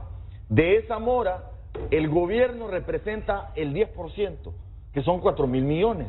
El grueso de la mora son 10.000 millones, que de ese grueso son los residenciales, que es una mora probablemente incobrable. es 1.5 millones de usuarios. 7.000 millones que no se puedan cobrar porque hay gente que se fue del país, que murió, que cambió de domicilio, pero el gobierno representa 10% de la mora, que son como 4.000 millones, y hemos tomado medidas. Por ejemplo, las Fuerzas Armadas nos debían 380 millones al ENE. Firmamos un convenio, dejamos de pagar 80 millones de lempiras a una empresa privada que le daba seguridad a todos los planteles del ENE, y ahora estamos reduciendo la mora de las Fuerzas Armadas año con año 80 millones. Eso es perfecto, Entonces, qué bueno. con eso es una medida que va reduciendo la mora del gobierno. Ya hemos hablado con la ministra de Finanzas y vamos a saldar esa mora. Pero el problema de la mora no es el gobierno. El problema de la mora no hubo una depuración por parte de H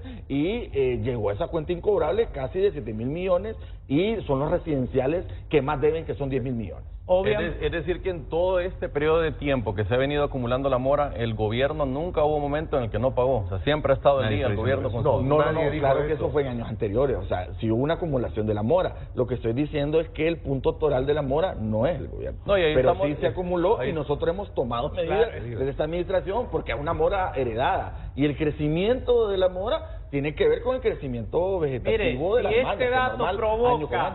Si este dato provoca que el gobierno pague, fabuloso, y lo que estamos diciendo, pero no dijimos, pero mire, su dato es impreciso. pero Usted pone, bueno, pero este dato, usted pone 16 bueno, es el dato de Manitoba, pero nosotros no somos Manitoba, Manitoba tiene datos pero mire, no empecemos a cuestionar porque ahí andamos a mal. Claro si vamos a empezar a cuestionar cada dato y todo, o sea, por favor, Manitoba es un ha venido haciendo un trabajo que yo creo que es lo que nos permite estar aquí, pero el tema no es, mire, no es el valor.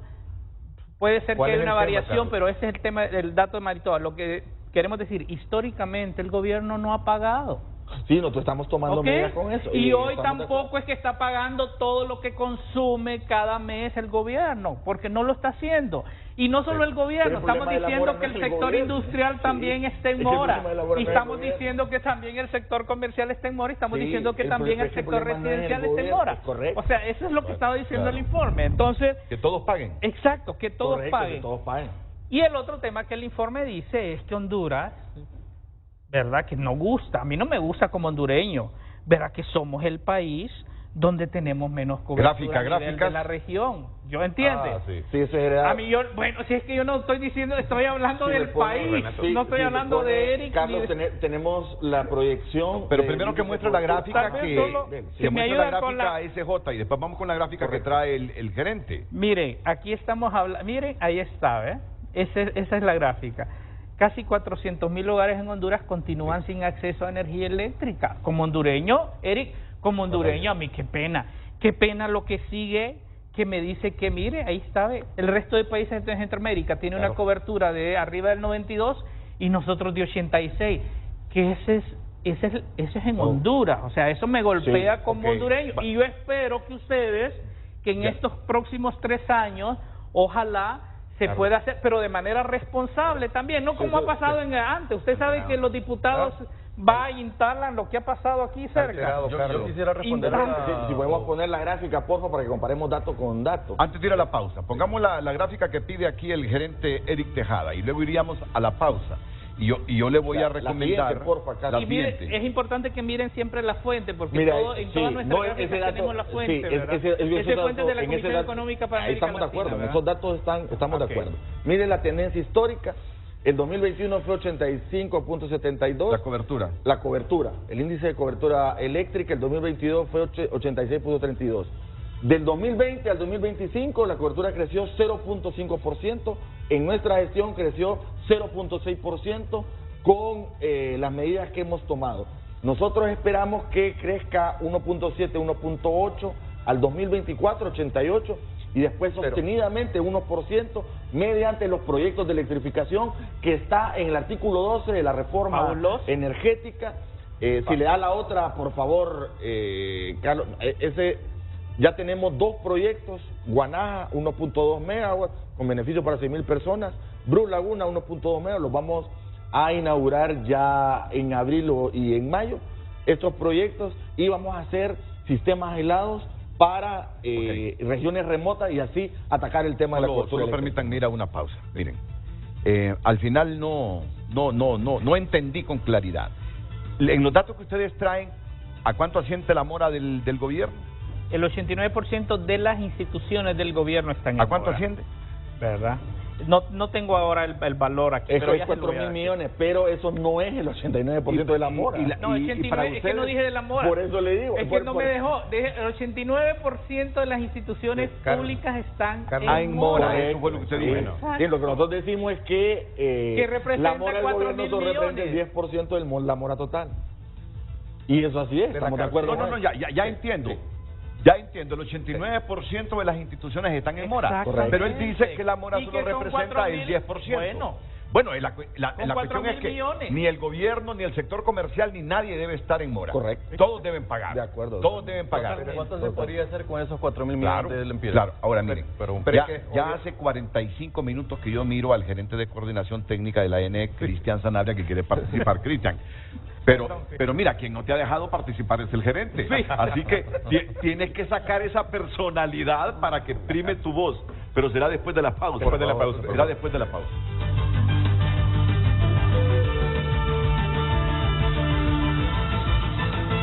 Señores, frente a frente el problema de ENE es la inoperancia de un montón de burócratas buenos para pasar llorando, y a los pobres nos toca pagar los platos rotos. Yo pago 2,000 lempiras y solo vivimos mi hija y yo. Así nos están matando gota a gota. Continuamos con más. Buenos días. ¿Cómo es que no hay racionamiento en La Ceiba? Hay un barrio que tiene más de 40 horas de estar sin luz, y todo por no tener un transformador. Eso suena como que un carpintero tenga que clavar un mueble y no tenga el martillo para clavar. Continuamos con más mensajes. No sé por qué la señora presidente nos mintió. No cumplió con lo que prometió. Esos contratos de energía prometieron revisarlos, quitar los peajes, bajar el costo de la canasta básica, los impuestos iban a bajar, y sí es cierto que lleva poco, pero queremos resultados.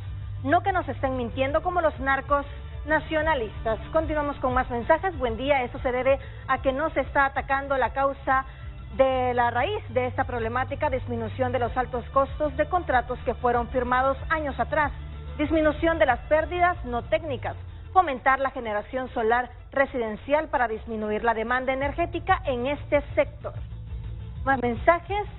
Desde el gobierno de Callejas, que permitió la compra de las térmicas por empresarios inescrupulosos, este país cayó en desgracia. Hay que decirlo, con la complicidad de políticos corruptos de todos los colores políticos. Renato le saluda a Carlos Alberto desde Villanueva Cortés. Muchas gracias por sus mensajes. Redes Sociales fue presentado por La Curazao, la casa del verano. Disfruta de los mejores descuentos de la temporada. Participa y gana 5 paquetes dobles a Roatán. Miren, Carlos Hernández me ha pedido un espacio un poquito más amplio para este asunto de la contratación directa. Yo le dije, está bien, es punto esencial para todo en Honduras, porque de ahí han surgido una barbaridades de actos de corrupción. Entonces yo lo entendí a usted cuando comenzó a hablar de la contratación directa. ¿Qué fue lo que colegí de sus expresiones?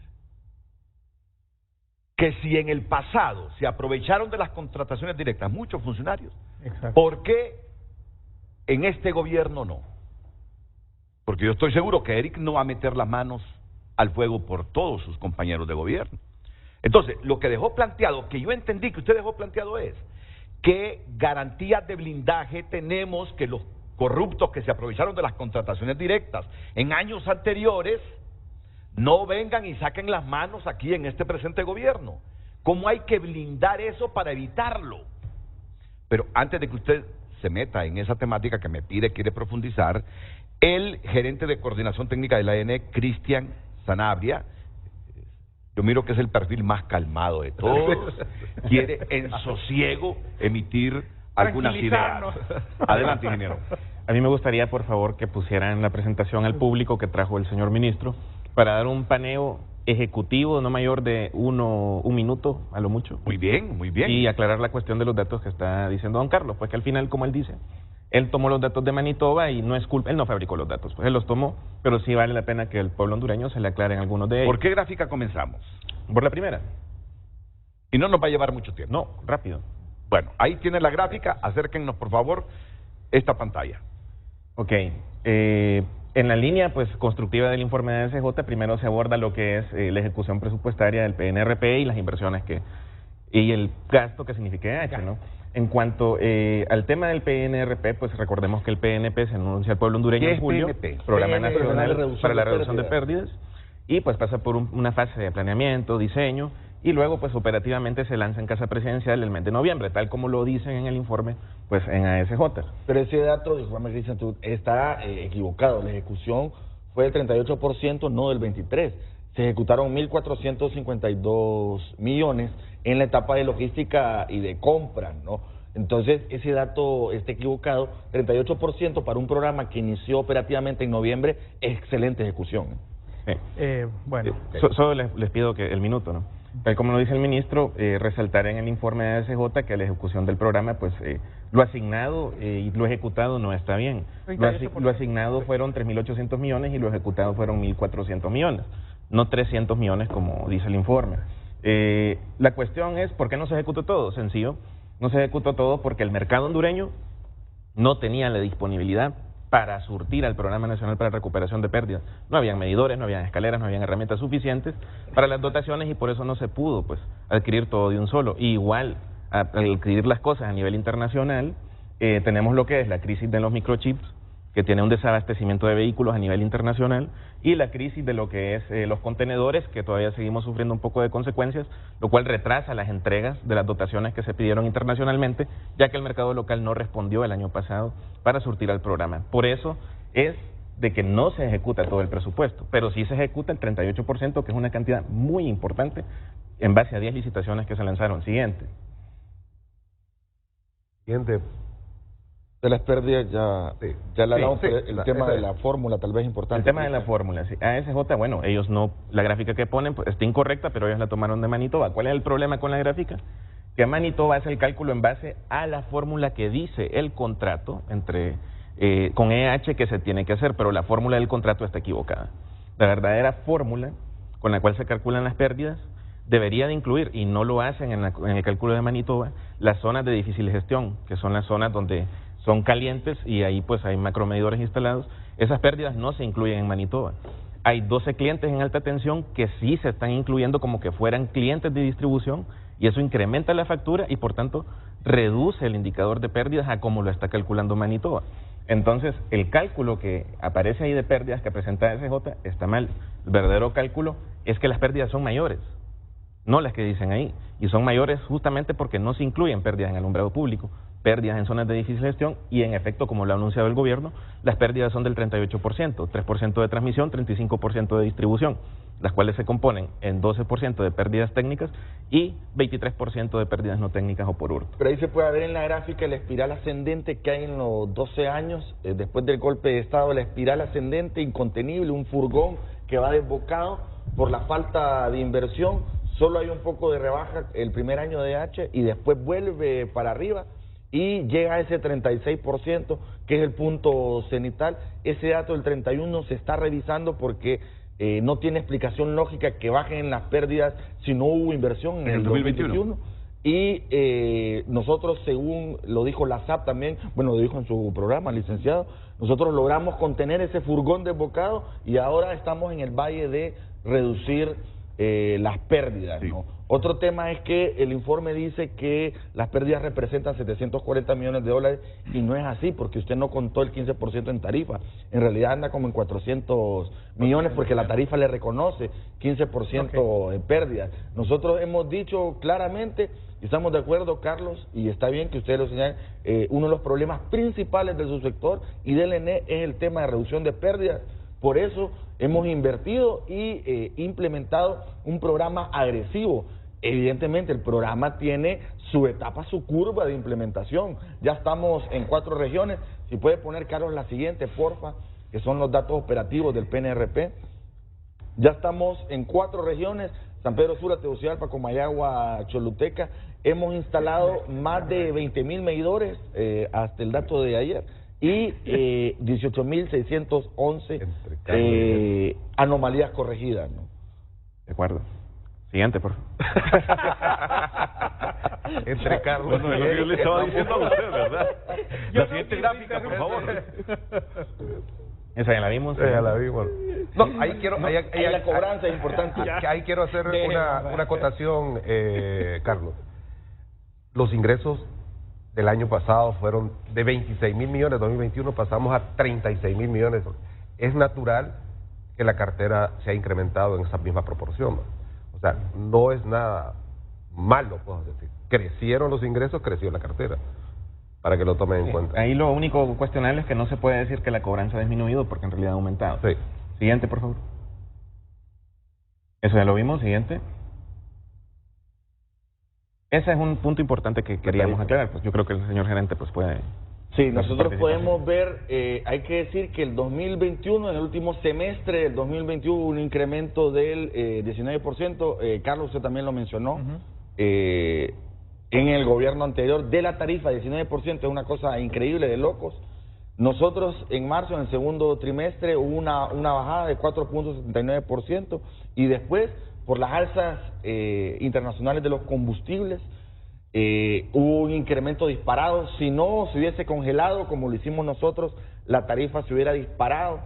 Miren, en diciembre la brecha es más de 30-35%, la brecha entre lo que hubiese sido la tarifa si nosotros no hubiéramos congelado, si no se hubiera subsidiado el incremento debido al rampante incremento de los combustibles. Ustedes lo han podido notar. Cuando ya solo un sector tiene la voz, pierde intensidad y es correcto. Perdemos el debate. Así que mejor sigamos con la mecánica previa. Primero pero está muy bien mi información. Está muy bien la información que el ingeniero nos ha dado, por favor. Ese minuto también para... Muy bien, vamos. Primero empezar con esta última gráfica, como decía el ministro, que se dieron esos subsidios.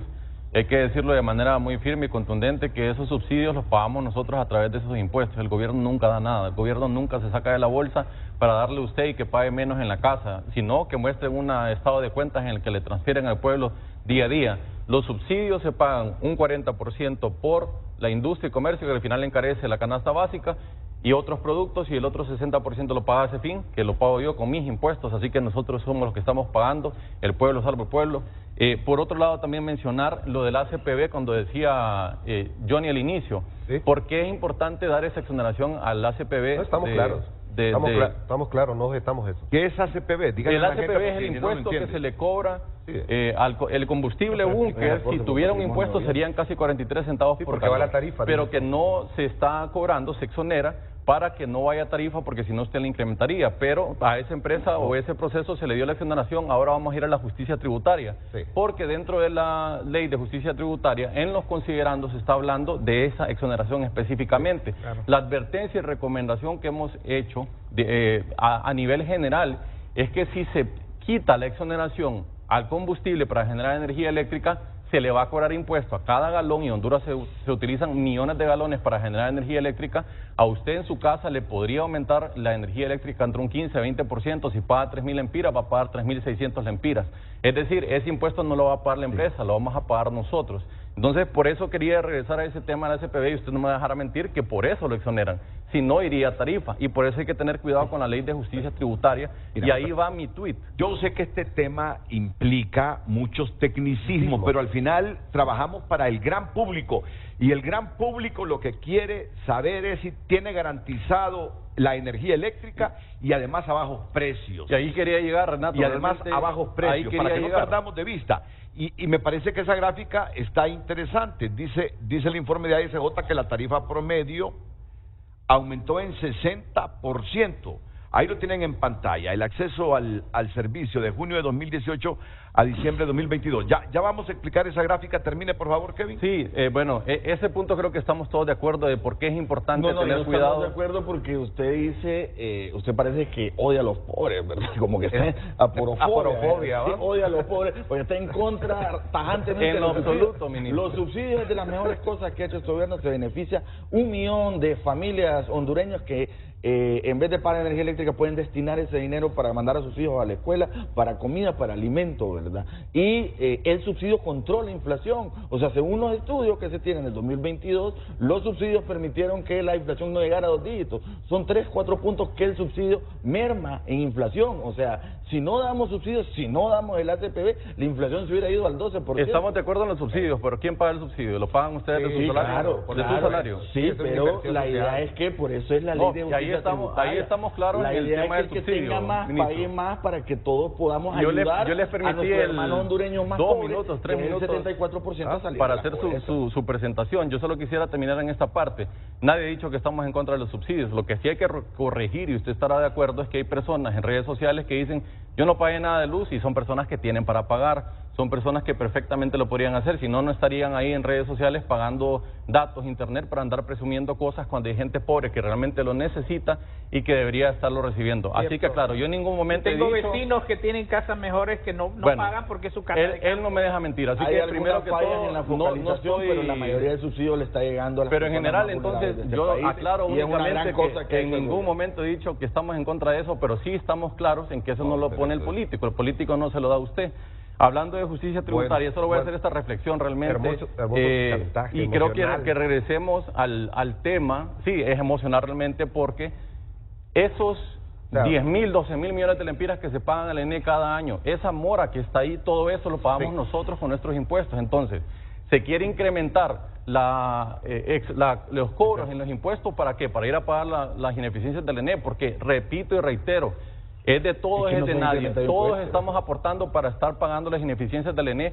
No fueron ustedes los primeros, pero es un tema de gobierno. Al pueblo hondureño, y les dejo esta última reflexión, a usted al final, después de este programa, igual va a seguir sin luz, igual va a seguir pagando bastante, igual le van a querer subir los impuestos para que vayan a la empresa que no está siendo eficiente. Entonces, eso es, y esa debería de ser la discusión realmente de justicia tributaria. Si es justo que paguemos tantos impuestos, es justo que estemos pagando tanto en impuestos para estar rescatando empresas ineficientes. Y por último, si la ENE, y aquí voy a llegar a la parte de lo que proponía la CREC, que es desconectar a la gran industria. La solución para que no hayan apagones es que nadie consuma energía eléctrica. Hagámoslo del día del planeta y nos desconectamos todos. Esa no es la solución de largo plazo. Entonces, aquí, si la ENE no puede garantizar el suministro para nosotros como consumidores, que nos liberen, que nos den opciones. Yo no veo cuál es el problema para tener esa opción como población hondureña, sino que tenemos que estar sometidos al ENE, que la Constitución misma lo dice. Se prohíben los monopolios y los monopsonios. Usted cuando va a comprar energía eléctrica, ¿a cuántos le puede comprar? Solo el ENE, eso es por definición un monopolio. Si usted le quiere vender energía al ENE, ¿a quién le puede vender? Al ENE, vender energía al sistema, solo le puede vender al ENE. Eso es monopsonio porque es un solo comprador. Así que el ENE es la definición perfecta de un monopolio en el país. ¿Y por qué digo lo de vender energía? Porque si usted en su casa quiere poner un panel solar y inyectar a la red, la ENE no le está pagando a pesar de que la ley lo establece, es una obligación.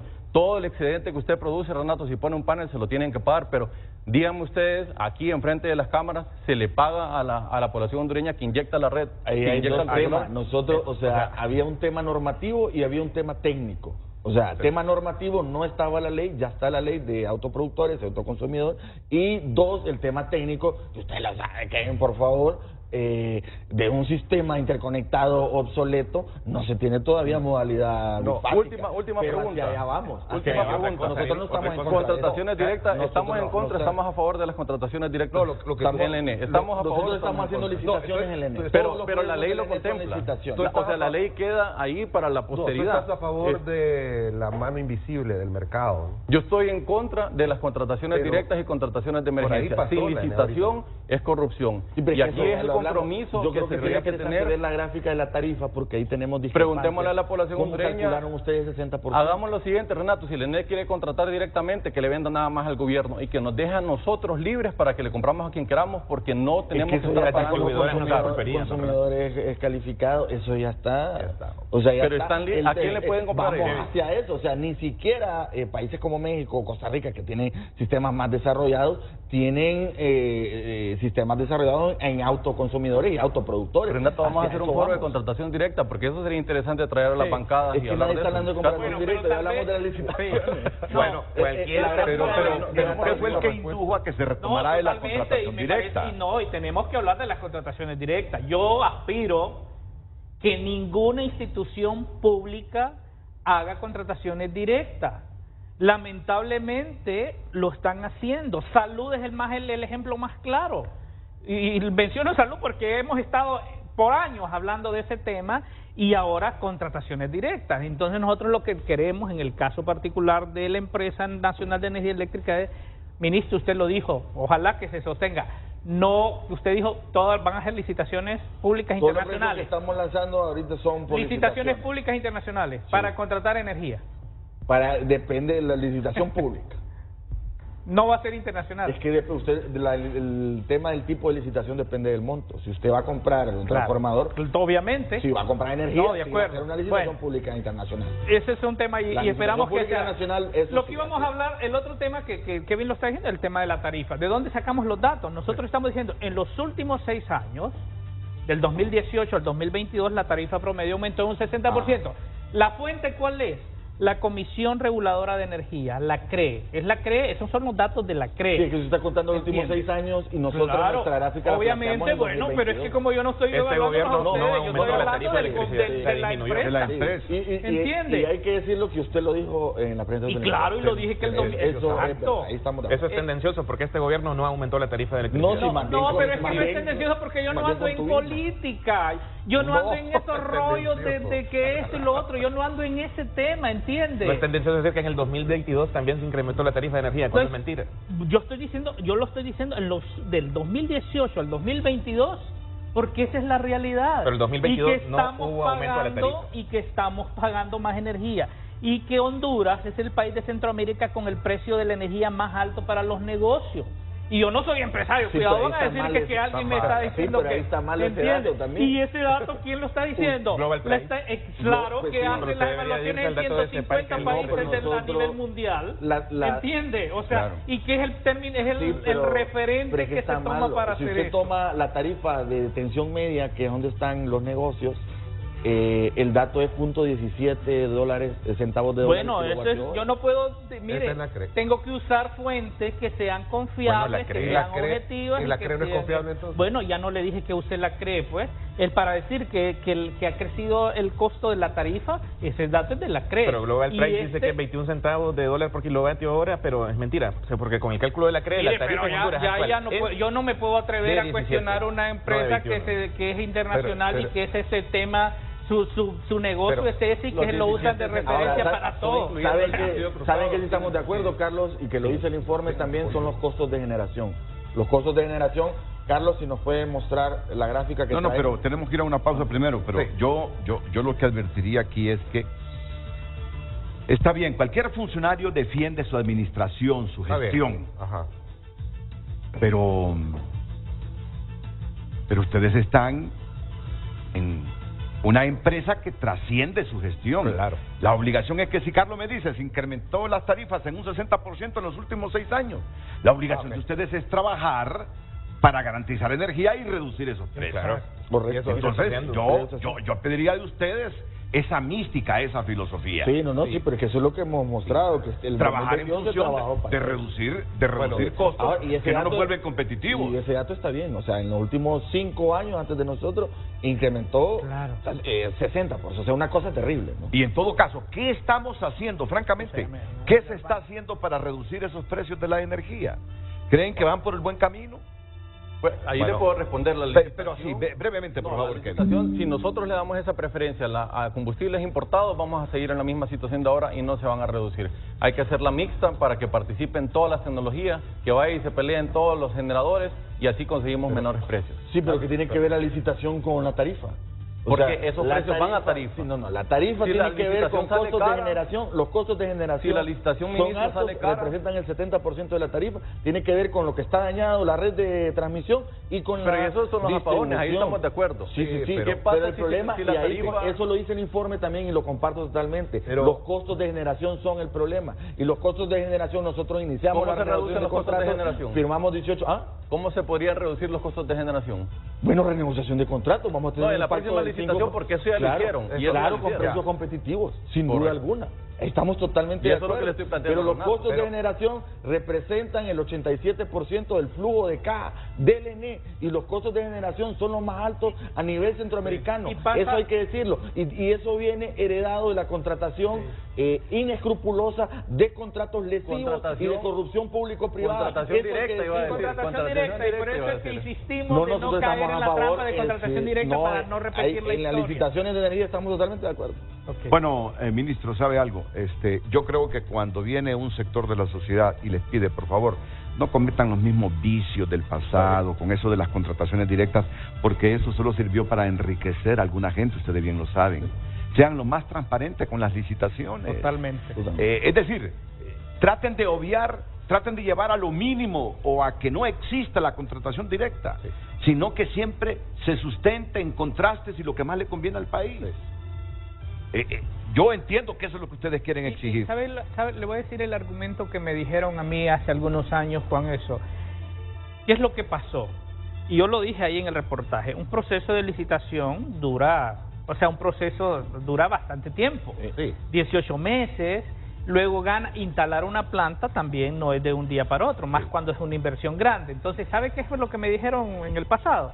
Entonces, lo que teníamos era que los que tenían capacidad instalada es a los que se le dieron, porque como ya no hay tiempo, porque no se planificó, no voy a decir que fue motivada por eso, es otro asunto, pero la mala planificación, el no hacer las cosas a tiempo, y esa es la preocupación ahora, de que desde 2019 están las bases listas, que las manda la CRE, y bueno, 2019, 20, 21, 22, y ahora, y por eso la preocupación, cómo está ese proceso. Miren, para no cometer. Esas bases no están listas. O sea, bueno, eso es lo que dijo él, ahí usted vio a Leonardo, que eso es lo que él dijo, pero él es un comisionado de la CRE, y lo fue los últimos 3 años. Por eso le digo, él fue gerente y él lo dice, yo qué voy a hacer, pero tengo que... No es acertado, las bases estaban incorrectas, estaban no terminadas, nosotros las revisamos y las completamos en un trabajo conjunto con la CRE, y esa licitación va a salir, pero es que el problema esencial no es de generación, es lo que hemos hablado, el problema es de transporte y distribución. Y transmisión. Miren, otro que me llamó la atención fue una frase que mencionó Kevin, ante lo que dijo Rafael Virgilio Padilla, comisionado de la CRE, que las grandes empresas consumidoras de energía deben desconectarse, dijo, ¿verdad? Correcto. Entonces viene Kevin y dice, si la ENE no puede suministrarle a todas las empresas energía, bueno, pues busquemos un modelo en que otras lo hagan. Eso fue lo que quiso decir usted. Correcto. Sí, porque así sucede en otros países como Guatemala, si uno ve la factura, en Nicaragua también. Si uno como industria va, y esto creo que se habló antes de la reforma, si viene hoy un inversionista y quiere invertir $300 millones en una nueva industria en la zona norte, ¿tiene capacidad para suministrar? No. Entonces, para no perder esa inversión, para no perder esa oportunidad, dejen que busque su propio proveedor. Entonces, es factible eso. Ahí es donde voy. ¿Comparte ese criterio el gerente de la ENE y los funcionarios de la estatal eléctrica? No, porque eso ya se puede. El de Rafael Virgilio Padilla, que las grandes empresas... Es que esa es una medida que se toma, porque insisto, el problema no es de déficit de generación, el problema es sobrecarga de transformadores y subestaciones. Entonces, eso de la demanda interrumpida, eso se da en otros países. Cuando no se utiliza, no están en funcionamiento moles, maquilas o que no están operando, se desconectan. Y eso baja, puede tener un impacto de 20 a 30 megas en hora pico. Ese es un ahorro que lo hacen en otros países también. Y eso es mientras la red de transmisión se remoza y mientras la red de distribución se remoza con las inversiones que está haciendo el gobierno. Entonces no se trata de modelos ni el ENE, se trata de fortalecer el ENE para que pueda... ¿Cuánto tiempo va a tardar en remozar la transmisión y distribución? ¿1 año, 2 años? Esa misma pregunta voy a formular. ¿Cuánto tarda en construir? ¿Usted sabe cuánto? Eso es lo que quería que usted como autoridad lo respondiera. 3 años, 5 años, acabamos de estar 5 años sometiendo a la industria a esa situación. Y por último, si la demanda pico, aquí la idea es, si la industria no está haciendo uso de la energía eléctrica, se desconecte para bajar el pico. Pero si no está consumiendo en primer lugar, entonces quiere decir que no es parte de ese consumo. Si está en el punto pico, si está en el consumo mayor del día, que es durante 6 a 8 de la noche, quiere decir que están consumiendo porque es un proceso productivo.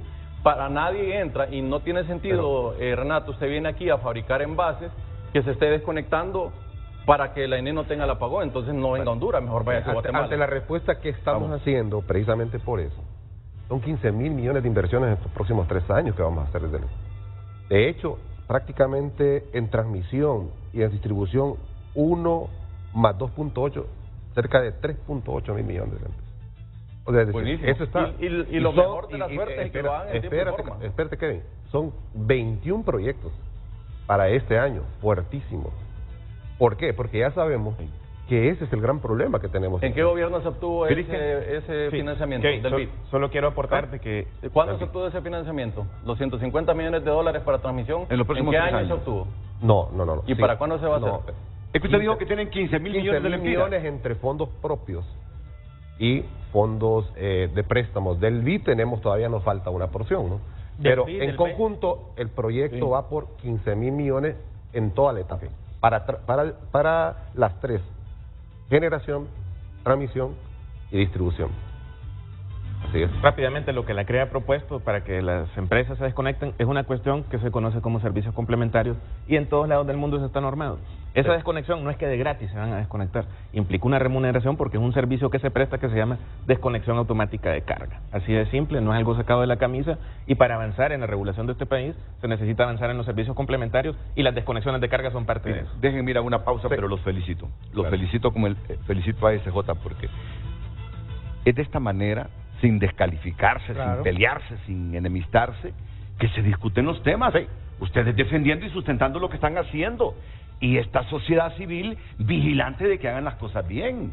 Y sobre todo, diciéndole al público, yo creo en esto, ustedes creen en lo que están haciendo, y que el público vea y tome la decisión de quién tiene la razón. Eso es bueno, es buen ejercicio.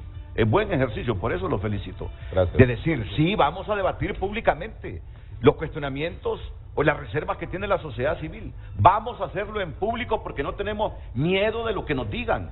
Eso es transparencia. Y desde esa perspectiva, yo lo felicito. Y ojalá que el resto de años, de los 4 años, para que finalice la administración de Xiomara Castro, lo hagan y que otros los imiten.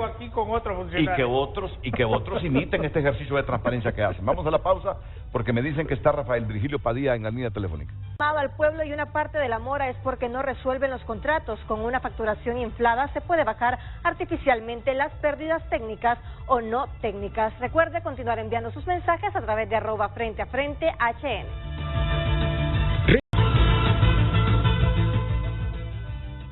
El comisionado de la CRE, Rafael Virgilio Padilla, participa brevemente. Ya sabe que cuando hay tiempo, yo le doy tiempo, pero ahora es que tenemos el tiempo limitado. Algunos 2 minutos, Rafael Virgilio, buenos días, gusto de escucharle. Sí, Renato, muy breve. Saludarlo a usted, que este tiempo no lo veo, saludar a Eric, que ha hecho un gran programa, a Cristian y a los demás participantes. Solo comentar sobre la demanda interrumpible. La normativa de la demanda interrumpible es invitar a los grandes consumidores a desconectarse del sistema, pero es una normativa que invita bajo el concepto de ser absolutamente voluntario. Aquí no hay imposición, no hay autoritarismo, no hay coacción, no hay amenaza, no hay nada. Y por otra parte, el que genere voluntariamente va a ser pagado, y va a ser pagado a precio competitivo. Yo creo que el debate ideológico que estamos deforma el trabajo y el buen trabajo de los actores del gobierno. Lo que queda bien, se reconocen los errores, pero el debate ideológico está contaminando todo. Por otra parte, la normativa se hizo siguiendo todos los procedimientos. Se puso en la página web, participaron los actores del mercado, se socializó, participó la Asociación Hondureña de Productores de Energía, participó GERSA, participó una institución que se llama GME, Merelec de Honduras, etcétera, etcétera. Yo creo que las críticas a esta propuesta, que se hacen en muchos países, en Bolivia, en Argentina, en México, donde hay veranos severos, es viable para Honduras. Lo que queremos es evitar un problema. Queremos afianzar el concepto de que la energía es algo de seguridad nacional y los hondureños merecen seguridad energética. Es todo. Sí, ya el concepto nos ha quedado claro de lo que se busca. Ya nos ha quedado claro. Volvemos porque estoy viendo una gráfica aquí que dice que en 2022 comparado a 2021 el racionamiento de energía aumentó en 15%. Y ya discutieron lo de los apagones, que usted dijo un número de apagones. La podemos contrastar también, ¿verdad? Bueno, no, sí, pero tal vez solo si puedo y después contratar. Ese es la fuente, es el Centro Nacional de Despacho, que antes era la OEDS, y aquí hacemos un análisis desde el 2011, pero obviamente comparamos 2021 al 2022, y ahí ustedes pueden ver que hubo un aumento en un 15% el tema de los racionamientos. Provocado, voy a tomarle la palabra, provocado por el camión que venía desbordado, como usted hablaba, pero la realidad es que hubo más racionamientos que el 2021. No racionamientos. Si quiere pongamos, Carlos, porfa, la gráfica que traemos, y me gustaría que Cristian, porfa, explique bien los conceptos. La gráfica de... esa diapositiva, esa lámina. ¿Cuál? ¿La que tenemos? Sí, la grande, la que está allá en la pantalla de TN5. Pero no se está viendo. Ahí aquí. Está. Sí, muy bien. Bueno, pues primero que nada, bueno, yo estuve trabajando en el ODS, CND ahora, pues soy de las 4 personas del país que hace este informe. De hecho, pues yo soy la fuente, están pues hablando con él, y realmente que de las 8.000 interrupciones que representan los 63 millones de kilovatios hora, no todo eso es debido a lo que dice pues la gráfica de SJ, eso ya lo discutimos al inicio del programa, sino que bueno, buena parte de eso es debido a mantenimientos, otra parte pues es debido a fallas transitorias que no durarán más de un minuto, pero no es verdad de que todo ese montón de energía, 63 millones de kilovatios hora, es debido a racionamientos. Eso no... O sea, no son apagones, la gráfica de SJ lo que considera son interrupciones, y el concepto de apagón son grandes colapsos de bloques enteros de energía. Acuérdese que hablo desde mi perspectiva de sociedad civil y como usuario, y como procurando representar. Uno no ve que lo que uno ve se le fue. Y nos encanta tener la oportunidad para poder hacer las aclaraciones. La energía no tiene, y eso es lo que nosotros estamos... pero aquí ellos me van a sacar de la duda, porque miren, yo, como abonado a la NE, los últimos 8 años, yo pensé que esas interrupciones de 24 horas, o un poquito menos de 24 horas, arguyendo que era mantenimiento, dije yo creo que esto es disfrazado. ¿Será que no hay suficiente producción y por eso nos dicen que le van a dar mantenimiento? Así pasamos los últimos 8 años. Totalmente. Pero hoy ustedes están en el poder y nos pueden hacer el contraste y decir la verdad de esto. ¿Fue racionamiento no son racionamiento, es que el racionamiento va ligado a déficit de generación. O sea, usted raciona cuando no puede suplir toda la demanda. Pero sí, nosotros tenemos 2.900 megas de capacidad instalada y 1.650 megas de capacidad firme. El problema es aunque no tenga capacidad para transmitir. Es correcto, el problema es para transmitirla. Por ejemplo, el caso de Patuca. Patuca solo transmitimos a lo más 77 megas porque en las líneas de transmisión no podemos sacar más contra el tiempo. ¿Era mantenimiento entonces lo de los últimos 8 años? Ahora, respecto a eso que usted acaba de decir, Renato, y le doy el tip también a SJ para que haga la investigación, sería bueno cotejar los mantenimientos en esos años versus la gráfica de reducción de pérdidas que tiene EH. Se darán cuenta que esos mantenimientos, muchos de ellos se hicieron en los circuitos con mayores pérdidas, es decir, se abrieron esos circuitos y eso redujo el indicador de pérdidas. Entonces, probablemente también hay una posibilidad de que hayan sido planificados. Que hayan sido planificados.